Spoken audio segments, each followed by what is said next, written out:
बाबा मागलचं सरकार काहीच कामाचं नाही, शेतकऱ्याचे तर काहीच कामाचं नाही, सरे मुंडके मोरगाळे शेतकरी. जनतेचाच लुटायली, जनतेला द्यायली, आळसी बनवायली, इकडून काढायचा इकडून द्यायचा आणि आळसी बनवायचं. बहिणीचा विचार केला, दाजीचा विचार करायला पाहिजे ना. परीक्षा द्यायची, फीस भरायची, तर पहिली इतकी फीस नव्हती, 200-250 रुपये फीस होती प्रत्येक फॉर्मला. आणि आताच्या सिच्युएशनला बघायला गेलं तर 1100-1200 रुपये फॉर्म आहे. फीस कमी केली पाहिजे, मेन महत्त्वाचं म्हणजे. मंडळी नमस्कार, कडक बातमध्ये मी राज दळेकर आपलं स्वागत करतो. आज आपण आहोत परभणी जिल्ह्यातल्या जिंतूर या शहरामध्ये. आणि जिंतूरमध्ये आजच्या घडीला राजकीय वातावरणाचा विचार केल्यास इथं काय वातावरण आहे, किंबहुना महाविकास आघाडी आणि महायुती याच्यामध्ये ह्या दोन पक्षामध्ये प्रबळ लढत होते. त्यासोबतच काही अपक्ष देखील उमेदवार या मतदारसंघात आहेत. तर नेमकं कुणाच्या संदर्भातलं वातावरण आज आहे याच्याबद्दल बोलणार आहोत. आपल्यासोबत काही मतदार आहेत. काका, आपलं नाव काय? माझं नाव दत्ता खंडूजी पुणेकर. पुणेकर, तुम्ही काय करता? नवनाथ हॉटेल आहे आमची. बरं, हे हॉटेलच्या मालक? हां. बरं, या हॉटेलमध्ये येणारा बहुतेक वर्ग कोणता असतो? व्यापारी असतो, शेतकरी असतो? शेतकरी, व्यापारी, हर समाजचे लोक येतील. बरं, तुम्हाला काय वाटतं मग आता चर्चा इथं बसल्यानंतर लोकांच्या चर्चा काय ऐकायला येतात? चर्चा जास्ती करून भाजपची ऐकायला. भाजपच्या? हां. आणि तुम्हाला काय वातावरण दिसतं या मतदारसंघात? भाजपच येणार. बरं, आता कसं झालेलं आहे, मराठवाड्यामध्ये जरांगे मराठा समाजाच्या आरक्षणासंदर्भातलं आंदोलन झालं, त्याचा प्रभाव वाटतो का इथे काही? नाही, काही नाही. बरं, या मतदारसंघात उमेदवार कोण आहेत? बोर्डीकर आहे ना. भाजपाचे कोणते उमेदवार? भाजपाचे ते काय साकुरकर का बाई काय म्हणतात ना, ती बोर्डीकरची मुलगी. ओके, ती आहे. बरं, आणि याच्याशिवाय आणखी कोणते उमेदवार? भांबळे साहेब आहेत. बरं, पुन्हा त्याचे नाव माहीत नाही मला दुसरे. बरं, अपक्षाचे नाव माहीत नाही. बरं, तुमच्या शेती वगैरे आहे काही? नाही, काही शेती नाही. बरं, व्यवसायच पूर्ण कर. GST वगैरे आहे, भरता का? हो. बरं, GST किती आहे तुम्हाला? आम्हाला ते आता मला लिहिणं नाही, काही नाही. हां, हे काही विचारू नका, फक्त जे सवाल आहे ते विचारा. बरं, ओके. मग आता या मतदारसंघात शहरामध्ये जी मुस्लिम संख्या आहे किंवा OBC मतदार आहेत याचं प्रमाण पाहता काय वाटतं तुम्हाला? दोन्ही बी पक्षी तेवढं, मुस्लिम समाज बी आणि हिंदू समाज बी तेवढाच आहे, पण जास्ती करून सगळ्याचं ध्यान भाजपवर आहे. बरं, अमित शहांची सभा होते आता लवकरच, तर या सभेबद्दल तुम्हाला काय वाटतं? लोक येतील? हां, खूप लोक येतील. इथं उभा टाकायला जागा राहणार नाही. बरं, हां, ठीक. कारण काय की अमित शहाचे सगळे फॅन आहेत. बरं, ते काय म्हणते त्याला, हां, सगळे जितके बी हिंदू आहेत तितके फॅन आहेत त्याचे. नमस्कार, तुमचं नाव काय? नमस्कार, माझं नाव मिर्झा आवेश बेग आहे. बरं, तुम्ही याच्या अगोदर मतदान केलं की पहिल्यांदाच? नाही, 2 वेळेस केले. बरं, यावेळेस तुम्हाला काय वाटतं या मतदारसंघात? हे वेळेस काय सांगता येत नाही, टफ होईल. मेघना दिदीमध्ये आणि विजय माणिकराव भांबळेमध्ये, दोन्हीमध्ये. तुम्ही काय करता? मी मेकॅनिक आहे, माझी दुकान आहे स्वतःची. बरं, तुम्हाला शेतीच्या प्रश्नाबद्दल काय माहिती आहे? घरी शेती आहे? हो, शेती आहे ना. बरं, काय शेतकऱ्यांच्या प्रतिक्रिया काय आहेत या सरकारबद्दल? शेतकऱ्याला काय सोयाबीनला थोडा भाव पाहिजे, बाकी काय भाव नाही. शेतकरीमुळे आम्हाला दिवसभर बसा लागायले, कामा नाही, काय नाही. शेतकरी येत नाही? येत नाही ना, पैसेच नाही ना शेतकरी पाशी. बरं, माला भावत नाही मालाला, तर शेतकरी कसं आहे मार्केटमध्ये. बरं, यावर्षी महाराष्ट्रात कुणाचं सरकार येईल असं वाटतं आपल्याला? यावर्षी आता बघू कोणचं येते. जनतावर आहे, आपण काय सांगणार. नमस्कार, काय नाव आहे आपलं? नितीन गायकवाड. बरं, गायकवाड साहेब काय करता आपण? मी 2 व्हीलरचं काम करतो, मेकॅनिकल म्हणून काम करतो. शेती वगैरे आहे घरी? शेती नाही सर. बरं, तुम्हाला काय वाटतं की या मतदारसंघात कुणाचं वातावरण दिसतं? सध्या तर तुतारीचं आहे. बरं, भांबळे साहेब. बरं, मराठा विरुद्ध OBC वातावरण होऊ शकतं, कारण OBCचा पण एक महत्त्वाचा नेता या मतदारसंघात उभा आहे. तुम्हाला काय वाटतं? भांबळेच येऊ शकते. मराठ्याचं पण अपक्ष जो असणार उमेदवार तर कुणाला त्याचा फायदा होईल किंवा नुकसान होईल असं वाटतं? फायदा तर भांबळेच होईल. रामेश्वर पंढरीनाथ तळेकर सर, तुम्ही काय करता? ऑटोमोबाईलचे. कसा रिस्पॉन्स कसा राहतो? चांगला आहे सध्या. बरं, मतदारसंघात एक व्यापारी म्हणून तुमची शेती आहे काय? शेती बी आहे ना. बरं, एक शेतकरी म्हणून आणि व्यापारी म्हणून तुम्हाला काय वाटतं या मतदारसंघात कुणाचं वातावरण आहे? या वातावरणामध्ये महाविकास आघाडीचं वातावरण आहे. आता या मतदारसंघात प्रमुख उमेदवार कोण आहेत? त्याच्यात मेघना दिदी बोर्डीकर आहेत, सुरेश कुंडूकराव नागरिक आहेत, विजय माणिकराव भांबळे आहेत. मेघनाताईंनी मागच्या 5 वर्षात विकास केला नाही असं म्हणायचं का आपल्याला? विकास जिंतूर तालुक्यापुरता मर्यादित धरला प्रॉपर, तर खेड्यापाड्याने विकास झालेला नाही त्याचा. बरं, मग त्याचा परिणाम म्हणून भांबळेचा फायदा होईल. बरं, महाराष्ट्रात कुणाच सरकार येईल असं वाटतं? शरद पवार, महाविकास आघाडीचं. नमस्कार काका, काय नाव आहे आपलं? रामेश्वर भीमराव आदमने. बरं, आदमाने साहेब कुठले तुम्ही? वरुड चक्रमान, शेनगाव तालुका. बरं, काय करता? शेती शेतीशिवाय दुसरं काय होतं? नाही, काहीच नाही. काय माल आहे यावर्षी? सोयाबीन, तूर, हळद आणि कापूस. भाव कसा वाटला यंदा? भाव कमी आहे सोयाबीन. सोयाबीनला कमी आहे. बरं, काय वाढला पाहिजे असं वाटतं? वाढायला पाहिजे ना. सोयाबीन, कापूस. यंदा विधानसभा निवडणुका चालू आहेत आपल्याकडे, बरेच उमेदवार आहेत. तुम्हाला काय वाटतं, समजा कोण येऊ शकतं निवडून? वातावरण कोणाचं आहे? वातावरण म्हणजे जनरल तुम्हाला काय वाटतं, लोकांकडे पाहून कुणाचं वातावरण काय? आमच्याकडे सांगता येत नाही. आमच्याकडे ते मुटकुळं दिसते वातावरण. बरं. नाही, इथले जिंतूर मतदारसंघात जिंतूरमध्ये आम्ही तर नवीन असल्यामुळे आम्हाला माहीत नाही ना. बरं. वर कोणाचं सरकार येईल यंदा? वर याचा शिंदेच्या पाहिजे. शिंदे सरकारने फायदा योजना दिल्या ना? दिल्यात ना, बऱ्याच लोकांना. घरी तुमच्या घरी तुम्हाला शेतीचं मिळालं असं ना, PM किसान? हो, चांगल्या आहेत योजना. काय नाव आहे आपलं? माझं माधव घोगरे. बरं, घोगरे साहेब, आपण काय करता? मी एक छोटासा व्यवसाय करतो. बरं, व्यवसाय करता. म्हणजे नेमकं काय व्यवसाय आपला? गाडी चालवतो. बरं. काय वाटतं तुम्हाला या मतदारसंघात यावर्षी कोणाचं वातावरण आहे, किंवा काय वाटतं नेमकं? या मतदारसंघात यावर्षी महाविकास आघाडीचंच वातावरण आहे. बरं. वर कोणाचं सरकार येईल असं आपल्याला वाटतं? वर पण महाविकास आघाडीचं सरकार आहे. काय येईल असं वाटतं? कारण की बेरोजगारी वाढली आणि जसं ग्रामीण भागामध्ये म्हणजे महाराष्ट्रामध्ये मराठवाड्यामध्ये जास्ती सोयाबीन आणि कापूस शेतकरी घेते, तर त्यांना जसा भाव पाहिजे तसा ते भाव म्हणजे भेटत नाही. आताची कंडिशनला सोयाबीनचा भाव 4,000 ते 3,800 भाव आहे. आणि कापसाचा भाव 7,000 कापसाचा भाव आहे. त्याच्यामुळं महागाईमुळं हे सरकार येणारच नाही. रोजगाराचे प्रश्न आहेत, कर्जमाफी हे गेल्या वर्षी बरं. पण याच्या अगोदरच्या आपण काही योजना पाहिल्या या सरकारच्या मागच्या 2-2.5 वर्षातल्या. महिलांसाठीची जी योजना आहे, महिलांना पेन्शन सुरू केलेली आहे. त्याच्यानंतर शेतकऱ्यांना देखील केंद्र सरकारच्या धर्तीवर 500 रुपये महिना राज्य सरकारकडून देण्यात येतोय. ह्या योजना पुरेशा नाहीत असं वाटतं? नाही, या योजना पुरेशी नाही. महागाई झाली ना. काय ते 500 रुपये महिना, 1,500 रुपये म्हणजे महिना जे मिळायला आहे, त्यात महागाई डबल न वाढली ना. बहिणीचा विचार केला, दाजीचा विचार करायला पाहिजे ना. बरं. मनोज जरांगे फॅक्टर या मतदारसंघात किती प्रमाणात चालेल आणि त्याचा फायदा कोणाला होईल असं आपल्याला वाटतं? मनोज जरांगे फॅक्टर या मतदारसंघात चालेल, 80% चालेल. बरं. आता एक प्रबळ असा ओबीसी उमेदवार देखील या मतदारसंघात आहे, तर मतांचं ध्रुवीकरण होऊन ओबीसी विरुद्ध मराठा असं वातावरण होण्याची शक्यता किती वाटते? नाही, बरोबर आहे, ते होऊ शकते. परंतु जे ओबीसीचा जे उमेदवार आहे तो उमेदवार स्थानिक इथं राहत नाही आहे, बाहेर राहते. त्याच्यामुळं इथले जे स्थानिक लोक याला असं पाहिजेत की जे इथं राहतात, म्हणजे उमेदवार प्रॉपरचा इथं आहे पण राहायला बाहेर आहेत. ते 2019ला परभणीला राहिले होते, ते जर इथं थांबले असते तर आज त्याला त्याचा फायदा झाला असता. आणखी एक तरुण आहेत आपल्यासोबत. तुमचं नाव काय? विकास शिकरे.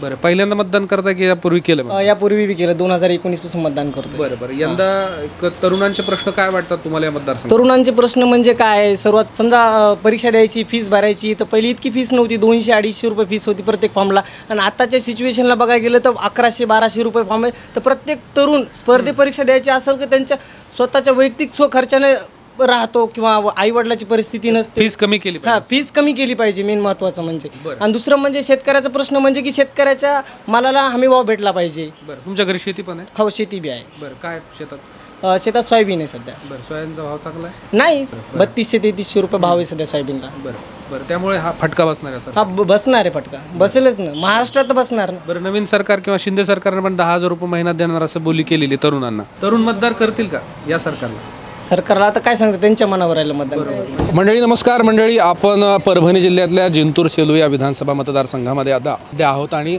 हे गाव आहे चारठाण. तुमचं नाव काय? शेख जलील शेख मदार. बरं. या मतदारसंघात एकूण किती उमेदवार आजच्या घडीला उभे आहेत, जे प्रमुख उमेदवार आहेत? प्रमुख 3 उमेदवार आहेत. कोणते सांगता येतील? एक भाजप गटाचे मेघनाथ साकोरे बोर्डीकर, दुसरा आमदार विजयराव भांबळे आणि तिसरा सुरेश नागरे. बरं. आजच्या परिस्थितीचा जर विचार केला तर कुणाची हवा या परिसरात वाटते? फक्त आणि फक्त विजय भांबळे. बरं. का विजय भांबळे? का? मागच्या 5 वर्षाखाली आमदार असताना त्यांनी भरपूर कामं केलेत आणि विकासाच्या बाबतीत आमच्या चारठाणामध्ये 5 कोटीचा सरकारी दवाखाना आणला, 17-18 कोटीचे बंधारे आणलेले आहेत आणि प्रत्येक वेळेस काही ना काही काम केलेले. मागच्या 5 वर्षात जेवढे काम झालेले आहेत तेवढे हे काम या 5 वर्षात कोणीच केले नाही. आणि रनिंग रमना आमदार असताना हा रस्ता बघायचा, हा रस्त्याची 35 लाखाचा रस्ता आहे. हा रस्त्याची दुर्दशा कशी झाली आहे, 6 महिने पहिले हा रस्ता झालेला आहे आणि 35 वर्षापासून ते काहीच नाही. 25 वर्ष ते आमदाराचे कामच नाही काही. बरं, पण सद्यस्थितीला जर महायुतीच्या काही योजना जर पाहिल्या किंवा घोषणा जर आपण बघितल्या तर त्याच्याबद्दल काय वाटतं? काय पोखळ घोषणा आहेत ना. घोषणेचं काय, त्याचा अर्थ काय? लाडकी बहीण योजना केली, त्याच्यात 1500 रुपये द्यायलेत. 1600 रुपयाचा डब्बा 2250 रुपयाला तेलात द्यायले. सोयाबीन 7000 विकणारा 4500, 4000, 4200, 3800, आजचा रेट 4000 रुपये विकला आहेत. कोणत्या पद्धतीने त्याला महायुतीला सहकार्य करायचं? बरोबर. आता जर पाहिलं तर महायुती आणि महाविकास आघाडी याच्याशिवाय ओबीसी उमेदवार देखील या मैदानात आहे. त्याचा परिणाम काय वाटतो, कसा होईल? त्याचा परिणाम होणार ना, थोडाफार दोन्ही उमेदवाराला होणार.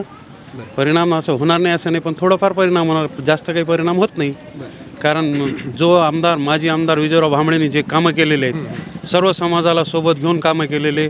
जिंतूर तालुक्यातील 46 पदे त्यांनी ओबीसी समाजाला दिलेले. ओपनची जागा असताना आमच्या चारडाण सर्कलला जिल्हा परिषदला ओपनची जागा असताना ओबीसीचा म्हणून निवडून आणला, त्याला सभापती केलं, जिल्हा परिषदला सभापती केलं. याच्या व्यतिरिक्त भांबळे साहेबांनी प्रत्येक समाजाला न्याय देण्याचं काम केलेलं आहे आणि इथून पुढे ती करतील आम्हाला असा विश्वास आहे. तुमचं नाव काय? सय्यद रहिमुद्दीन. बरं, आता गेल्या 5 वर्षामध्ये मेघना बोर्डीकर या मतदारसंघाच्या आमदार आहेत. त्यांनी विकास कामं केलेत की नाही केलेत, आपलं काय ऑब्झर्वेशन आहे? विकास कामं ग्राउंड लेवलला आत्ता लोक तर आम्हाला काही दिसली नाही आणि आम्ही काही त्यापर्यंत गेलो नाही. जे काम भांबळे साहेबाचं होतं ते काही दिसतं ते दिसत होतं. जे होतं पहिलेच 5 वर्ष होतं, त्याच्यानंतर काही 5 वर्ष विकास कामं दिसले नाही आणि कोणी त्यापर्यंत पोहोचलं नाही. भांबळे साहेब निवडून आल्यानंतर कोणत्या गोष्टी या मतदारसंघासाठी करतील असं तुम्हाला वाटतं? भांबळे साहेब असे माणूस आहे की एनी टाईम रातच्या 12 वाजता फोन लावा का दिवसा लावा, एनी टाईम 24 घंटे उभा राहणारा माणूस आहे. तुमचं नाव काय? मी सय्यद अझहर अली. बरं, इकडचं वातावरण तुम्हाला कसं वाटतंय? सध्या वातावरण तर सगळं अनुकूल आहे. कोणासाठी? सध्या तरी तुतारीसाठी. PM किसान सारखी योजना सुरू केलेली आहे. विद्यार्थ्यांना पण 10,000 रुपयांपर्यंत ते देत आहेत. ह्या मुद्दे कामं येतील का या यंदाच्या निवडणुकीत? नाही, सध्या तरी शेतकऱ्यांचं म्हणणं असं आहे की हे जे तुम्ही स्कीम देता हे काढून घ्या, पण शेतीभावाला मालाला भाव द्या. आम्हाला काही स्कीम नको आहे. 1500 नको, तुमचे 10,000 नको. यंदा महाराष्ट्रात कुणाचं सरकार येईल असं वाटतं आपल्याला? महाविकास आघाडीचंच. पुन्हा एक मतदार आणि शेतकरी आपल्यासोबत आहेत. आपलं नाव काय? लक्ष्मण गडदे. बरं, तुमच्या शेतात काय यावर्षी कोणतं पीक घेतलं? सोयाबीन. बरं, किती झालं सोयाबीन? सोयाबीन झालं 20 क्विंटल. इकडलं भाव परवडला का? नाही. बरं, मग यंदा वातावरण काय दिसतंय तुम्हाला मतदारसंघात? वातावरण दिसतं वंचितचं. बरं, वंचित सोयाबीनला भाव देणार आहे? हो. बरं, कोणते आहेत वंचितचे उमेदवार? कोण आहे? नांगरे साहेब. वंचितचे उमेदवार निवडून येण्यासाठी आणखी कोणत्या गोष्टी आहेत त्याच्यामुळे ते निवडून येतील असं वाटतं? रोड करणार. पदच कोणतं नाही, पण घरून पैसे टाकले. बरं, रोड करून दिला चिखला पाण्यात. बरं. हो. बरं, पण ह्या मतदारसंघात रस्ता त्यांनी करून दिला. त्यानं करून दिला स्वतःच्या खर्चानं. बरं, पण त्यांच्या विरोधात 2 मोठे उमेदवार आहेत, एक महाविकास आघाडीचा, एक महायुतीचा. विरोध तर कुठं असतोच ना. विरोध तर कुठं असतोच ना. कामाला महत्व आहे ना. बरं, तुम्ही काय करता? आम्ही शेतीच करतो. काय तुमच्या शेतात? आमच्या शेतात सोयाबीन कपाशी. बरं, सोयाबीनला भाव? सोयाबीनला भाव सांगायले तर 4000. कापूस याचा काय भाव यंदा? कापूस याचा 10 रुपये किलो आणि जातोय किती 60 रुपये का 50 रुपये काय माहीत. सरकार कोणाचं येईल यंदा असं वाटतं? सरकार कोणाचं आलं तर काय नाही, शेतकऱ्याला फक्त भावाची गरज आहे. हो. आपलं नाव काय? मसाजी. मसाजी. आपण काय करता? शेती. शेती. हो. बरं, शेतीमध्ये काय तुमच्या यंदा? सोयाबीन, कापूस. बरं, यंदा काय वाटतं तुम्हाला कोणाचं सरकार येईल? सरकार आता येईन राष्ट्रवादी. राष्ट्रवादी. कोणते राष्ट्रवादी? अजित पवार की शरद पवारांची? शरद पवार. 1200ची थैली 1800ला केली. बरं, हो होय. हां, बोला. हो ना. हे भावाचं पाना आम्हाला काय नाही त्याच्यात, फक्त शेतकऱ्याला कसं मारलं आहे ना, काही बी महाग करून ठुलं, GST लावून ठुली. मग शेतकऱ्याला काय भेटायला? GST 18% GST वसूल करायली. पण किसान निधी, सन्मान निधी द्यायला 2000 रुपये महिना. ती द्याले 2000 साहेब, पण ती 2000 आमचीच आहे नाही. ही GST आमची 18% GST जमा केलेली कुठे ती? बरं, महिलांना पण 1500 रुपये दिले सर. ते फक्त निवडून या टाकतो दिली ती. निवडून आल्यानंतर पण कर्ज माफ करणार आहे 3 लाख. हो पापा, ती कर्ज करूच का नाही करूच, त्याच्यापेक्षा त्या लाडक्या बहिणीपेक्षा शेतकऱ्याचं कर्ज माफ करायचं असतं. ही लाडकी बहीण आता इलेक्शनच्या तोंडावर केली. बरं, पुढे चालू राहील की नाही असं काय वाटतं? लाडकी बहीण. लाडकी बहीण काय चालू राहते? लाडकी बहीण कुठं उन्हात मारायली तर कोणी पाहणार नाही ती. पण तुम्ही ज्यांना मतदान करणार म्हणालेत वातावरण पाहून, ते पण म्हणालेत लाडकी महालक्ष्मी योजना आणू. महालक्ष्मी आणली तर बरं बाबा, त्याच्या मनावर झालं. आता हे म्हणतात आम्ही 2100 देऊ, ते म्हणतात उद्धव ठाकरे म्हणतो आम्ही 3000 देऊ. बरं, तुम्हाला काय म्हणायचं आहे? मागचं जे सरकार चांगलं होतं का नव्हतं? बाबा, मागलचं सरकार काहीच कामाचं नाही. शेतकऱ्याचे तर काहीच कामाचं नाही. सरे मुंडके मोरगाळे शेतकऱ्याची. माय वाचली शेतकऱ्याची. 150 रुपये साहेब, 150 रुपये किलो तेल झाले. हां, आणि का सोयाबीन 41 घ्यायलीत आता काय करायचं ते सरकार, हे सरकार काहीच कामाचं नाही आमच्या शेतकरीच्या. काय नाव आहे तुमचं? माझं नाव संतोष पजे. मी एक शेतकरी आहे आणि त्याचबरोबर असं एक कार्यकर्ता पण आहे, सामाजिक कार्यकर्ता. बरं, आता सामाजिक कार्यकर्ता मग याचा अर्थ तुम्ही या परिसरात फिरता, हिंडता, लोकांशी बोलता, काय वातावरण दिसतं तुम्हाला? आता सध्याचा जर कल बघितला तर यावर्षी जास्त तुतारीचा कल जास्त दिसतंय. म्हणजे मतदारसंघात की सगळीकडेच? हां, नाही, सर्वच या तालुक्यात, सेलू तालुका जवळपास मी आता 10 ते 15 दिवस फिरलेलो आहे. त्यानुसार जे काही शेतकऱ्याचे प्रश्न असतील, कोणते प्रश्न? किंवा मालाचे, शेतीमालाला भाव नाही, कापसाला भाव नाही आहे, आणि परत काय होतं की या दुष्काळी परिस्थितीमध्ये जर आपल्याला भाव नसेल तर आज जर आम्ही सोयाबीनची जर बॅग घ्यायला गेलो तर कमीत कमी शेतकऱ्याला ते 3,000 रुपयाप्रमाणे घ्यावं लागते. काढण्यासाठी त्याला जवळपास 4,000 रुपये खर्च आहे आणि एका सोयाबीनच्या बॅगला जवळपास 2 ते 3 क्विंटलचा उतार आहे. अशा परिस्थितीमध्ये मला सांगा शेतकऱ्याला काय परिस्थिती आहे? या परिस्थितीनुसार ह्या शेतकरी वर्ग फार नाराज आहे या शासनावर. कारण एक तर मालाला भाव नाही, तुम्ही म्हणतो कर्जमाफी देतो, झाला आचारसंहिता लागली, कर्जमाफीचा काही विषय निघाला नाही आहे. त्यानंतर तुम्ही आणता लाडकी बहीण म्हणता, 1500 रुपयानं काही होत नाही. कारण 1500 रुपये तुमच्या महिन्याला घेऊन आमच्यासारख्या महिलाला काही प्रॉब्लेम नाही, कारण आम्हाला नको आहे. तुम्ही शेतीला माल द्या, जे काय शेतकऱ्याची कर्जमाफी करा, 1500 रुपयानं काय नाही. आज तुम्ही आम्हाला 1500 रुपये देता. तुम्हाला वाटतं की महाविकास आघाडी सरकार आल्यानंतर तुम्ही ज्या गोष्टी सांगितल्या शेतीला भाव मिळेल असं विश्वास आहे का तुम्हाला? विश्वास नक्कीच आहे. कारण कांबळे साहेबांनी लिहून दिले का असं तुम्ही तुतारी? नाही, साहेबाचं म्हणणं असं आहे की आम्ही तुमच्यासाठी त्यानं जे काय करारनामा केलेला आहे त्यांचं म्हणणं असं आहे की आम्ही तुमच्यासाठी प्रयत्न करू, आणि जे काही करारनामा झाला आहे. आणि बघा, जर समजा सर्व वर्ग, शेतकरी वर्ग नाराज नसतील, चांगले असतील तर थोडंफार काही ना काहीतरी. बरं, या मतदारसंघात आता ओबीसी म्हणून एक वंचितचा पण महत्त्वाचा उमेदवार आहे. तुम्हाला वाटतं का याच्यामुळे मराठा विरुद्ध ओबीसी असं वातावरण पाहायला मिळेल मतदारसंघात? एक सामाजिक कार्यकर्ते म्हणून तुमचा अनुभव आहे. नाही, आता याच्यामध्ये कसं आहे बघा, थोडंफार तरी काहीतरी 10-5% तर खाली फरक तर पडणारच आहे. कारण स्पर्धे काय होतं, गेल्या वर्षी 2 असताना काय 1700-1800 मतदानाचा काही थोडंफार डिफरन्स होता. पण यावर्षी काय झालं आहे की या स्पर्धा 3 आहेत, त्याच्यामध्ये होणारच आहे. बरं, जरांगे फॅक्टरचा परिणाम किती वाटतो आपल्याकडे? फायदा निश्चितच महाविकास आघाडीला होईल, हे चिन्ह दिसतंयच तुतारीला. मला शेती 40-45 एकर. बरं, 40-45. मग आता गडी वगैरे सगळेच असतं. बटेण्याची परवडते की शेती? परवडते ना. काय करता, पाण्याची पाण्याखालचे 2 विहिरी आहेत, 2 मोटर पंप आहेत, सगळे व्यवस्थित आहे. बरं, मग भाव परवडतो? यंदा चांगला भाव द्यायला सरकारनं? सरकारचा भावाचा तर विषय सोडून द्या साहेब. बस, पहिलं कसं होतं, काँग्रेसच्या राज्यामध्ये सगळं शेतकरी कामं करीत होते काँग्रेसच्या राजवटीमध्ये. आताच्या राजवटीमध्ये शेतात माणूस दिसणं, बँकेत लाईनी दिसायल्यात, बँकेत लाईन लागलेली आहे. याला दोष कोणाचा आहे? म्हणजे सरकारचा आहे की कोणाचा दोष? याचा दोष सरकारचाच राहणार ना. हां, अहो तुम्ही लाईननं उभं राहून आम्हाला खिरापत वाटायले आणि आमच्या बापाच्या आयताचे तुम्ही 3-13-9-12 करायले, दोष कोणाचा राहणार आहे? सरकारचाच राहणार आहे. आम्हाला कोणा पक्षाचा काही संबंध येत नाही. बरं, हे सरकार पुन्हा येईल वाटतं का? हां, सध्याचं सरकारचं धोरण तो कॅबिनेट मिनिस्टर सुद्धा सांगू शकत नाही, जनता पूर्ण अस्थिर आहे. बरं, तुमच्या आता एवढा दीर्घ अनुभव आहे तुम्हाला. हो. कोण तुमचं वातावरण काय मतदारसंघात काय? हां, मतदारसंघात वातावरण म्हणजे विभाजित झालेलं आहे. नागरे साहेब आहेत, पहिल्यांदाच कोणी निवडून येत नाही. बरं, हो, त्यांनी 1-2 वेळेस खेळले तर पुढे येतील निवडून. भांबळे साहेब का पहिल्या ट्रिपला निवडून आले नाहीत. सध्याची परिस्थिती भांबळेची बरी वाटायली. त्यांनी असे कोणते कामं केलेले आहेत त्याचे काही सांगू शकता का? नागरे साहेबांनी केलेले कामं? नागरे साहेबाचा विषयच नेत नाही. नागरे साहेब फक्त BJPला मायनस करायचं का भांबळेला मायनस करायचं या विषय आहेत नागरे साहेब. तुम्ही कार्यच काही केलं नाही. हां, तुम्हाला कार्यकर्ता नाही, गावातल्या कार्यकर्त्याला नेता नाही, म्हणून जोड बसला. सय्यदजी, आपण काय करता? शेती करतो, व्यवहार आहे. बरं, व्यवहार पण करता, शेती करता. काय परवडतं, व्यवहार परवडतो की शेती परवडते? आता माझा विषय नाही राहिला, शेतीचा नाही राहिला, व्यवहारचा नाही राहिला. ज्येष्ठ नागरिक म्हणून काय शासनाच्या योजनेचा फायदा घेता का तुम्ही? काय ते 2000चा घेतो मी फायदा. ते चांगला आहे का वाईट आहे? चांगलेच पैसे मिळत आहेत ना. अहो, ते पैसे देणं चुकीचं द्यायचं. सरकार लुटायली जनतेला. हो, जनतेचाच लुटायली, जनतेला द्यायली, आळशी बनवायली, शेतीमध्ये काम करणार रोजगार भेटना. काय आहे ते? सरकार चालवायचं असलं तर सरकार जनतेचाच पैसा वापरावा लागतो. कोणाला? सरकार. असा वापरायचा का? कसा? असा इकडून काढायचा इकडून द्यायचा आणि आळशी बनवायचं. योजना बंद करायची असं म्हणायचं का तुम्हाला? अहो ती योजना बंद करू ना करू, आता लालची लावलेलं आहे तर ती योजना बंद कशी होईल ती? बरं, सह्याद्री वातावरण काय वाटतं तुम्हाला या मतदारसंघात? वातावरण सध्या आमच्या तालुक्यात BJPच्या खिलाफ आहे पा. बरं, कुणाला म्हणजे नेमकं कुणाच्या बाजूने वातावरण? ते भांबळेच्या साईडला जाईल वातावरण. भांबळे विकास करतील असं वाटतं? अहो भांबळेनं जे 35 वर्षाच्या आमदारानं विकास नाही केला ते त्यानं एका त्याच्या ट्रममध्ये केला. रोड नव्हते, बामणीला रोड नव्हता 35 वर्षे, त्यांनी रोड केले.